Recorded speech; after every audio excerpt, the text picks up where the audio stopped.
আসসালামু আলাইকুম সবাইকে। আশা করি আল্লাহর রহমতে সবাই ভালো আছেন।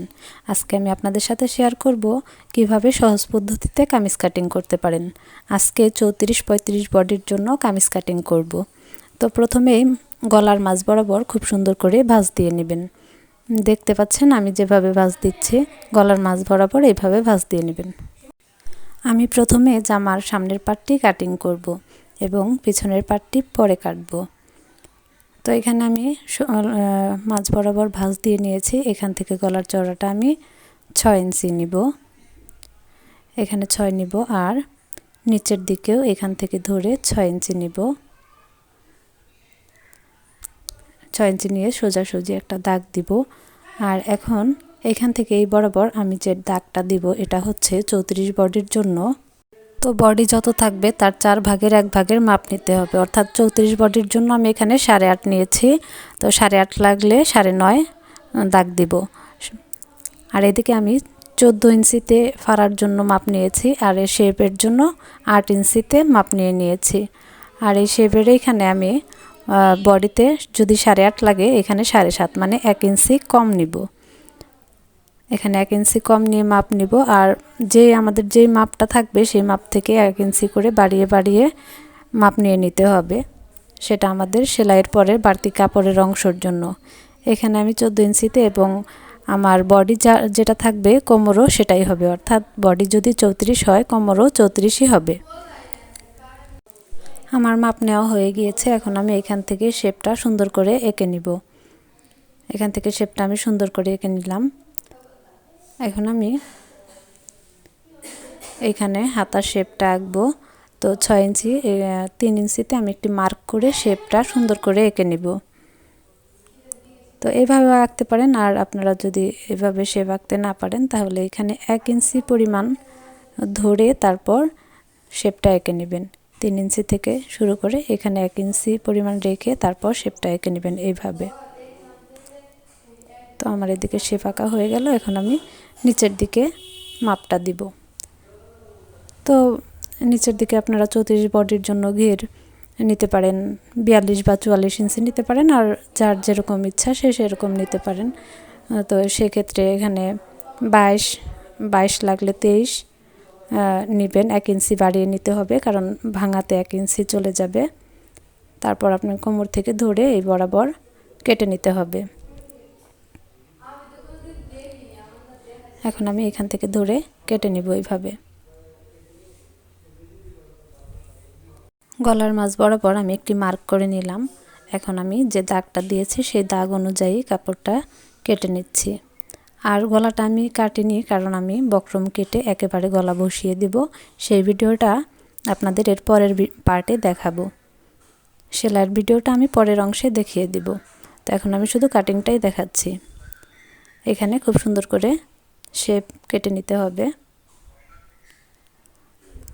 তো আমি এখন দাগ বরাবর কেটে নিচ্ছি। আর এখানে যে 14তে যে ফাড়া হবে সেখানে একটা মার্ক, আর 8 ইঞ্চিতে যে শেপটা হবে সেখানে আমি একটা মার্ক করে দিয়েছি, যাতে আমার সেলাই সময় সুবিধা হয়, আমি সহজেই বুঝতে পারি।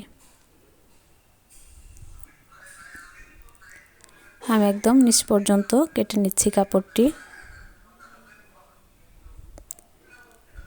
তো এখন নিচের কাপড়টিকে যদি এইভাবে আমরা বরাবর সেলাই করি তাহলে 2 সাইডে কোনা হয়ে যাবে। তাই 1 ইঞ্চি পরিমাণ উপর থেকে একটু রাউন্ড করে শেপ এঁকে নিতে হবে, যাতে সেলাইয়ের পর 2 পাশে কোনা বের না হয়। এজন্য 1 ইঞ্চি উপর থেকে একটু শেপ এঁকে নিতে হবে এইভাবে করে।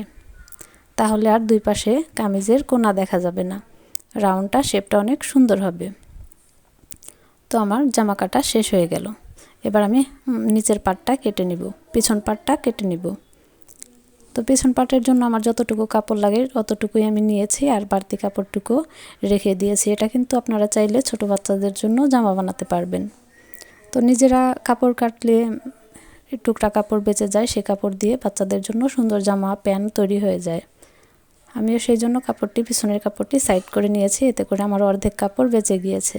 কোনো এক ভিডিওতে আপনাদের এটা থেকে ছোট বাচ্চাদের ফ্রক কীভাবে বানানো যায় সেই ভিডিওটাও দেখিয়ে দিব। তো এখন আমি হাতা কাটবো। হাতাটাকে প্রথমে 4 ভাঁজ দিয়ে নিয়েছি। এখন আমি এটা মেপে নিব। তো তো 8 ইঞ্চি বা 8.5 ইঞ্চিতে একটি মাপ দিয়ে নেবেন আপনারা। তারপর এদিকে নিচের দিকে 3 ইঞ্চি ডাউন করে দিবেন। 3 ইঞ্চি ডাউন করে দিয়ে এইভাবে খুব সুন্দর করে হাতার শেপটা এঁকে নিতে হবে। তো এইভাবে আমি শেপটা এঁকে নিয়েছি, আপনারাও চেষ্টা করবেন এইভাবে করার জন্য। আর এখানে আমি যেহেতু হাতার নিচের দিকের ঘেরটা অনেক বেশি পরিমাণ দিব, তাই নির্দিষ্ট কোনো মাপ নিচ্ছি না।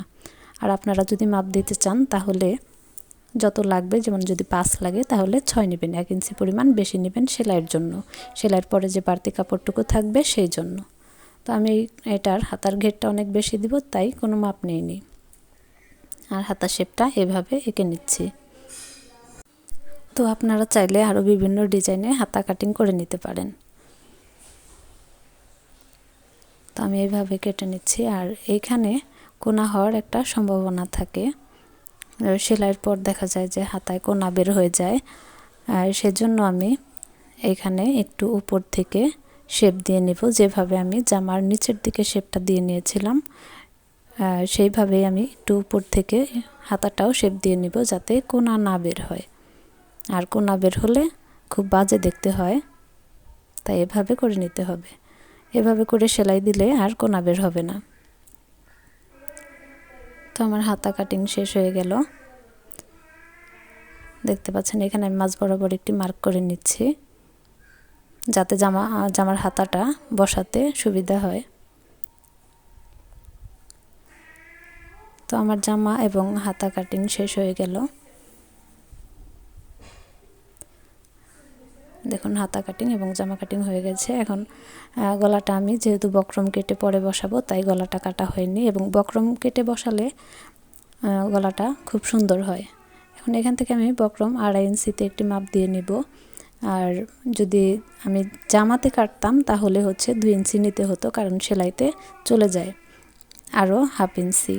আর এখানে আমি 5 ইঞ্চি বা 5.5 ইঞ্চিতে মাপ দিয়ে গলাটি কাটবো। এখানে 5.5 আর গলার চওড়া নিয়েছি 2.5 ইঞ্চি। 2.5 ইঞ্চি পরিমাণ নিয়ে আমি এখন গলাটি কাটছি। তো ডিজাইনটা আপনাদের ইচ্ছা মতো আপনারা দিবেন, যেভাবে দিবেন সেভাবেই হবে। তো আমি একটু ডিজাইন করে দিলাম এভাবে ডিজাইন করে কেটে নিচ্ছি। কেচি দিয়ে খুব সুন্দর করে দাগ অনুযায়ী কেটে নিতে হবে।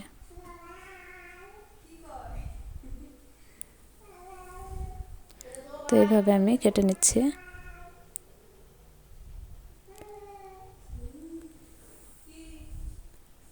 সেলাইয়ের ভিডিওতে আমি দেখিয়ে দিব এই গলাটি কিভাবে কাপড়ের সাথে একদম বসিয়ে দেওয়া যাবে, বসিয়ে দিতে পারবেন আপনারা খুব সহজেই। তো দেখুন গলাটার ডিজাইন এরকম হবে। এই হয়ে গেল। এবার আমি পিছন পাট গলা কাটবো। পিছন পাটের জন্য 2.5 ইঞ্চি নিব। আর পিছনের গলাটা যেহেতু একটু ছোট হবে, তাই আমি 4 ইঞ্চিতে একটি মার্ক করে দিব।